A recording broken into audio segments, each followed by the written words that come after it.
Hello, good afternoon. I'm hoping that everyone can hear me. I'm sure my fellow panelists will let me know if they can't.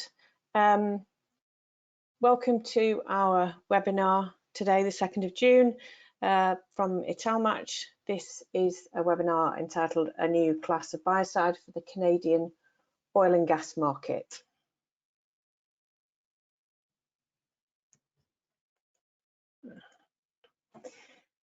And just a quick welcome to your presenters and panelists today. We have Shannon Archibald, our Sales Area Manager for Canada, Brian Downward, our Global Business Development and Marketing Vice President for Oil and Gas, Mark Wayner, Business Development and Marketing Manager for North America Oil and Gas, Jennifer Lascano, Technical Development Manager and for Oil and Gas, and also Jeff Kramer. So thanks all for joining. You're all joined in listen-only mode. So if you have any questions at all, at any point during the webinar, if you could type them into the chat box that you should be able to see on your screen, probably over to the right. And now I will hand over to Mark Wayner to do the first set of slides for us. Okay, thank you, Kate. Hello, everyone, and thanks for joining us today. I'll be covering the first couple of slides, giving a high-level overview of Italmatch, the company, our oil and gas team, and some of our core chemistries outside of the biocides. Please bear with me a while. I promise I'll get through to the topic of interest quickly. Italmatch is a global specialty chemical company that was started 25 years ago through a management buyout and has grown over the years through both organic growth and many key acquisitions. Our corporate headquarters is based in Genoa, Italy, which is where the name of the company comes from. Italmatch is actually Italy Match Company, which is where the origin of the chemistry for the company comes from. The match tips tying back to red phosphorus, and phosphorus today continues to be a very key raw material for us for many of our innovative technologies and patented technologies that we offer into the market today. The Italmatch as a company has 6 business units, of which one is the oil and gas market. We have over approximately 600 million in revenue, 1,000 employees globally, 18 manufacturing locations around the world, which I'll talk a little bit about in the next slide. And we're backed by a very strong R&D team. We've got 6 dedicated R&D centers, of which one is a microbiology lab based in the US. And again, I'll talk more about that later on in slides. And we're very proud of our patented portfolio that we have. Many of our key technologies that we offer today are patent protected and unique to the industry and market. Next slide, please.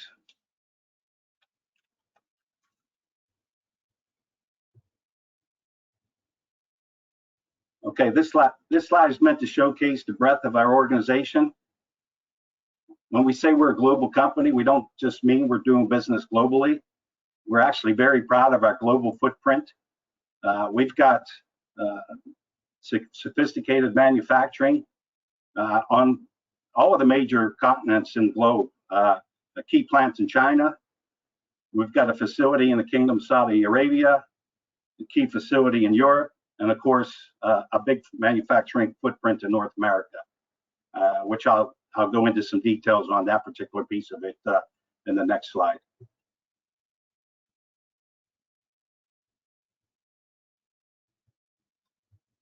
Okay, so this is a snapshot or overview of our North American manufacturing footprint, I should say supply chain, maybe a better way of wording that. So we have our main manufacturing facility, which is where we are making our base chemistries in Smyrna, Georgia. It's a state-of-the-art facility that allows us to manufacture many of our key components at a very competitive position relative to some of our competition. We support that base plant with several blending facilities. The blending facilities are strategically located for the key oil and gas markets in the US as well as in Canada. We've got a facility in Midland, Texas, West Texas, another blend facility in Nitro, West Virginia, a facility in Denver, Colorado, a key facility for us, which is in Miles City, Montana. And each of those locations have the ability to blend down finished products, or I'm sorry, our base molecules to create finished products that we can customize for our end use customers. So they're typically field strength products and made to specific criteria for specific customers. So each one of those blend facilities is complemented with a lab, a field service lab, if you will. And we also have a warehousing tied to those as well, as you would expect. So the Miles City, Montana facility will be of particular interest to you. It's not far from the US-Canadian border. Again, it has sophisticated blending capabilities. It has some R&D, mostly tech service types of work, and a large warehouse capabilities, as well as the warehouse in Edmonton, which is not a far drive off from that Miles City location, which allows us to stock material in the province of Alberta for the key markets in that particular part of the world. Next slide, please.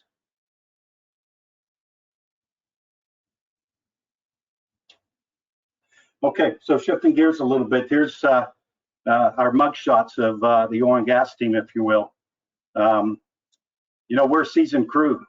Some of us more than others, myself included, with many of us that have 20 plus years of experience in the oil and gas market, and a very broad range of backgrounds and skill sets. We've got some field engineers on staff, folks that are heavily weighted towards the manufacturing side, R&D folks, microbiologists trained and dedicated to that particular discipline. A lot of folks with some quality assurance, flow assurance backgrounds. So very diversified group of folks that have lineage with a lot of the major service companies in North America, as well as chemical producers and the like. We're also backed by a very a strong regulatory team, which is really critical when you think about biocides in general.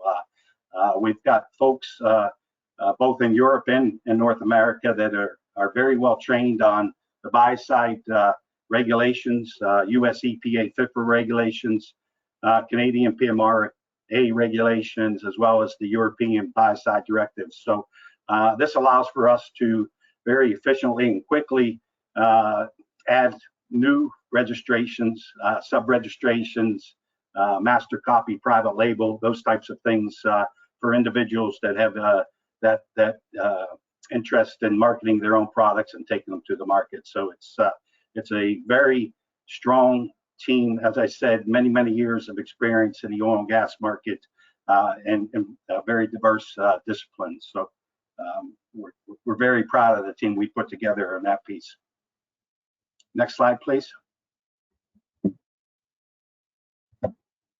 Okay, this is just a high-level slide overseeing where we apply the majority of our chemistry. So the bulk of the materials that we make are either going into the production or stimulation market segments for various applications, flow assurance, acid integrity, corrosion type of products, and of course fracs and stim, which is a big portion of the business as well. Next slide. Okay, I want to take a little bit of time to elaborate a little more here on this particular slide, because it's pretty important and really highlights the core chemistries that we bring to the table as a company as a whole. You know, first and foremost, we're a scale inhibition chemistry company. Italmatch has brought together the major phosphonate brands that exist in the market today, the Monsanto DQuest trade name, the MayoQuest, the Compass MayoQuest trade name, as well as the Solvay BriQuest, all under one comprehensive group, which makes us the largest manufacturer of phosphonates globally. We've coupled that up with the BWA acquisition and their polymers, coupled with our internal DQuest polymers to really round out what we feel is one of the most comprehensive scale and efficient chemistry offerings in the industry today. Of course, the product or the main topic for today is our biocides. And we're also very proud of that particular portion of the portfolio as well.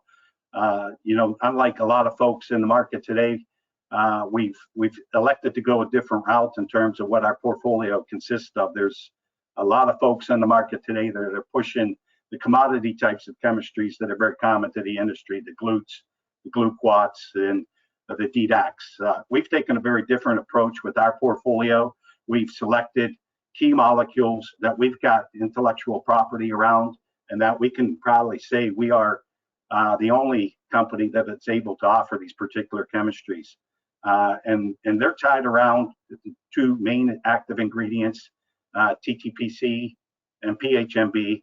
We'll be spending the majority of our time talking about the TPC molecule today, but if there's interest on the PHMB side of things, we'd certainly be happy to talk to you at another time. So in addition to that, we've recently added some friction reducers. We are basic in the manufacture of the polyacrylamides out of one of our facilities in Europe.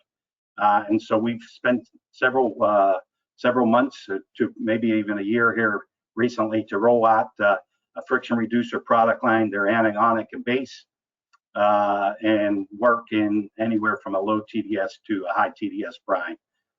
Some others that we've added, corrosion inhibitors, base molecules, imidazolines, quats, full line of paraffin inhibitors that are based off of OMAC chemistries, alpha olefin, balic anhydride copolymers, some hydrate inhibitors that come to us through a key acquisition of Eco inhibitors, which is consists of both a anti-agglomerate and a KHI, and some oil-soluble H2S scavengers as well. So if there's anybody on the line that has interest for those chemistries, we'd be more than happy to talk to you about those in detail at another time.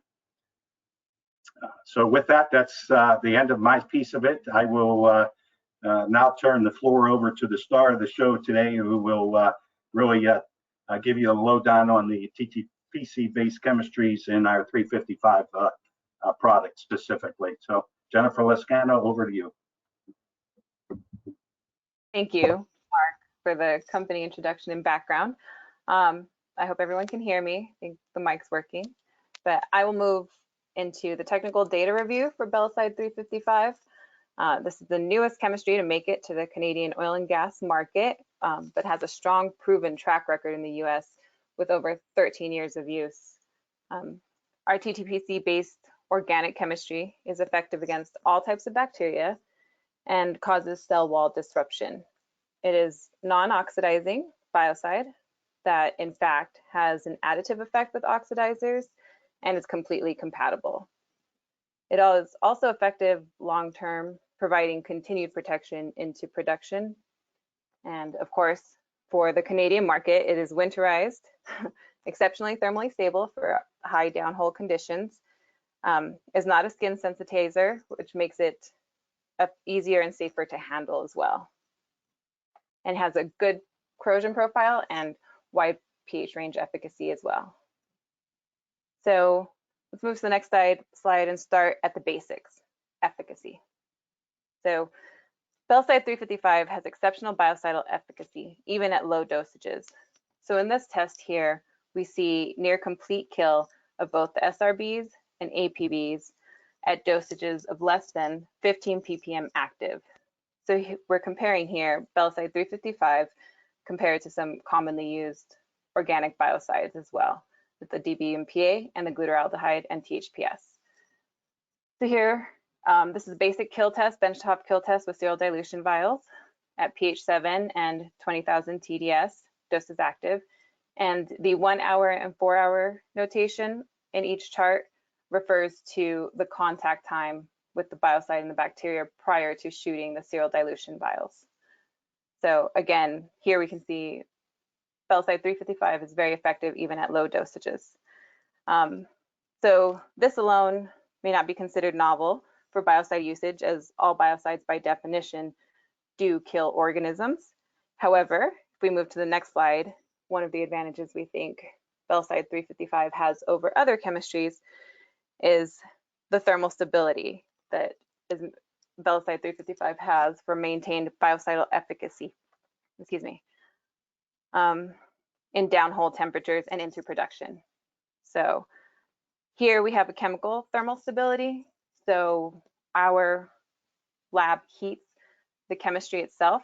So the biocide neat in the autoclave to 80 degrees Celsius for periods of time. And here the day 1, day 7, 14, etc. on each chart refers to the number of days that the biocide was heat aged. So here we heat age the biocides up to 56 days at 80 degrees Celsius. Then we cooled the biocide back to room temperature, obviously to run a benchtop kill test. And had 4 hour contact time prior to shooting serial dilution vials. And we can see that Bellacide 355 maintained exceptional biocidal efficacy even after heat aging for up to 56 days. Here we compared again to commonly used biocides, organic biocides like DBMPA and glutaraldehyde and THPS. And I think this is one advantage that Bellacide 355 has over its competition, especially at downhole temperatures, up in Canada. So not only does Bellacide 355 have this maintained thermal stability at high temperature, but it's compatible with oxidizers, as we'll see on the next slide. And in fact, it has an additive effect with oxidizers. So on the chart on the left, you can see, again, this is serial dilution vials with SRB and APB. You can see at very low doses active, Bellacide 355 and chlorine, free chlorine, provide somewhat effective kill, but when combined, you get this additive effect. So at very low dosages of 3 ppm active and 1 ppm free chlorine, you get effective kill. And at 6.25 ppm active Bellacide 355 with, again, only 1 ppm of free chlorine, you get complete kill. So this additive effect is great for usages when considering chlorine or oxidizer-based chemistry in conjunction with 355. The chart on the right here shows the fact that Bellacide 355 does not consume or degrade the free chlorine. So the blue line is free chlorine at 2 ppm. Then we added the concentrations of organic biocide to the free chlorine to see how the concentration changed over time. So you can see some of the organic biocides, such as DBMPA, completely degrade or consume the chlorine, and you end up with next to nothing. But with Bellacide 355 added to the free chlorine, it almost falls right in line with the control itself of free chlorine. So stays up around 2 ppm. So again, very compatible and even has an additive effect, which is really great. On top of this high thermal stability and the efficacy at low dosages and this oxidizer compatibility, another feature that Bellacide 355 has that makes it desirable for field application is its HSE profile on the next slide. So Bellacide 355 is not a skin sensitizer, making it easier and safer to handle in the field. And here we just kind of have a visual representation of water to extreme skin sensitization. You see that Bellacide 355 is on the very low end of that, making it much safer to handle in the field. So along with these advantages of low dosage efficacy, efficacy at high temperature, oxidizer compatibility, and safe HSE profile. Bellacide 355 also offers ancillary or secondary benefits, if you will, as seen on the next slide, with demulsification properties that we've seen in multiple oils from different basins. But here, well, we showcase Duvernay oil with Bellacide 355 showing rapid demulsification. This is a 5-minute time point here, and 200 ppm of each chemistry of the biocides added to this. And so you can see even at the very first time point at 5 minutes that Bellacide 355 treated samples, which are the second from the left, show very little emulsion layer, so very quick separation. I think this is a great added benefit to Bellacide 355, making it desirable to use in the field, of course. And from here, the secondary benefits, we will move to some field studies that have been field test data in Canada. So again, this product has been used in the oil and gas market in the US for over 13 years with over 100 E&Ps using this in the US. We recently, in the last couple of years, got it registered, PMRA registered in Canada. So we wanted to showcase some of our newest test data out of Canada to be more specific to where we're looking to apply this. So this is third-party testing, which is great. We didn't run this test ourselves, it is third party. It's a 7-day benchtop kill test. And it is heat aged, so to show the thermal stability in downhole conditions and provide long-term protection efficacy, we like to heat age our samples. So this is heat aged after day 1. So here we have our control. We have Bellacide 355 and then competitive Biocide, DBMPA is what we chose here. And through this benchtop kill test to day 7, we can see that Bellacide 355, even at this low dosage of 120 ppm as product, provides effective kill through the whole experiment. And again, this is at high temperature. So high temperature thermal stability and biocidal efficacy even at low concentrations active. And so this is a freshwater kill test, third-party kill test, but we've also done mixed water testing. So this is a fresh produced water kill test from the field. As this is field water, that's why you see the SRBs are lower. This is not monocultured, and neither was the last one. This one is not monocultured, excuse me, bacteria. This is bacteria sent in from the field that's in the water and run it with this kill test with. Again, this is APB and SRB, and we heat aged the biocide, the different biocides, prior to running the bench top kill test. So this field water, pH 7, about 27,000 TDS. We included a 4-hour and 24-hour contact time. So that is the contact time of the biocide in the water sample that is allowed to kill the bacteria prior to shooting serial dilution vials, and after 87 degrees Celsius incubation.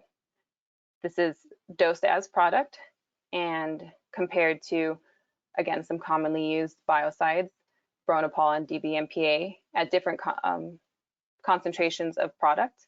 So 300 of Bronopol, 100 ppm DBMPA, and with 355, we did 150 and 300 just to fall in line with those. And you can see here we have continued efficacy with Bellacide 355 across the board, not only on the SRBs, which were low initially, so can't be discounted, but in the APBs, it provided effective and complete kill over the whole 7 days of heat aging and 4-hour and 24-hour contact time. So even at the lower contact times. And this is 150 ppm product would be the recommendation, which is perfect for high temperature basins and not a very high application of product either. With that, that's the technical data. Tried to keep it condensed, and hopefully if you need more information or want more information about it, you'll reach out to any of us, myself or Shannon, any of us on the call, and we can deliver more information to you. But with that, I will pass it along to our regional Canadian sales manager, Shannon, for summary before we begin with questions. Thanks. Thank you for joining the session. Yeah, so just wanted to wrap up what Jen talked about with the product for Canada here. With 355 coming into Canada now, it's a unique chemistry, which makes it a differentiator in the marketplace right now. Registered for use in Canada, meaning that any biocide that's used in the oil and gas market needs to be registered with Health Canada. And this product is in fact registered for completions and hydraulic fracturing and enhanced oil recovery. So the proven technology, like we talked about, and the years of use of the product in the US, now available in Canada and pumped in the Western Canadian Sedimentary Basin, including the Montney and Duvernay in 2020, 2021. The product, as far as its efficacy goes, is very fast acting against SRBs, APBs, biofilm penetration. Also very effective at a wide range of pH and temperature ranges as well. So the reason we talk about that is because if you're adding a biocide to your frac program, it'll give you a peace of mind that the product, the biocide, will continue to do its job at elevated temperature, commonly seen in the Western Canadian Sedimentary Basin, including the Montney and Duvernay, that seem to see temperatures of around 80 to 100 degrees C downhole. And then lastly, a couple more notes here just on compatibility with other additives in frac programs. See very successful compatibility tests with other additives that go into frac programs, such as FRs and oxidizers and breakers that maybe have a higher pH. And very cost-effective product, cost-effective loadings, and also stocked locally in Alberta here. So the logistics and supply chain part of it is pretty simple for us. So if you have any more questions or details after the call here, please reach out to me and be happy to help you out.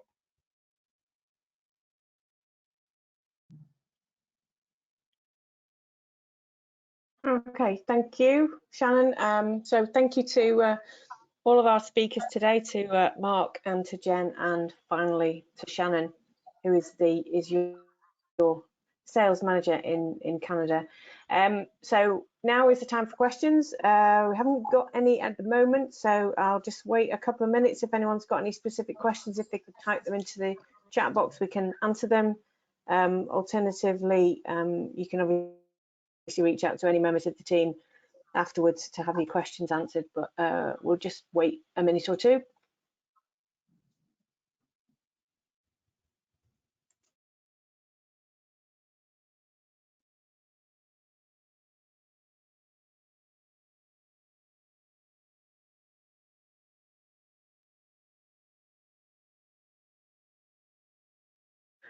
Okay, so it looks like we must have provided all the information that you needed today. As I say, there's still an opportunity to connect with anybody on the call at a later date.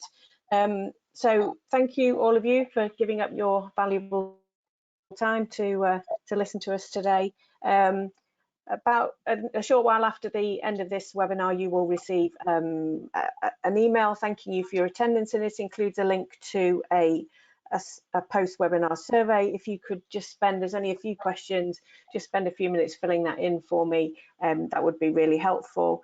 And also there will be a handout of the slides available should you wish to share it with anybody else. So once again, thanks for your time, and we look forward to hearing from you soon.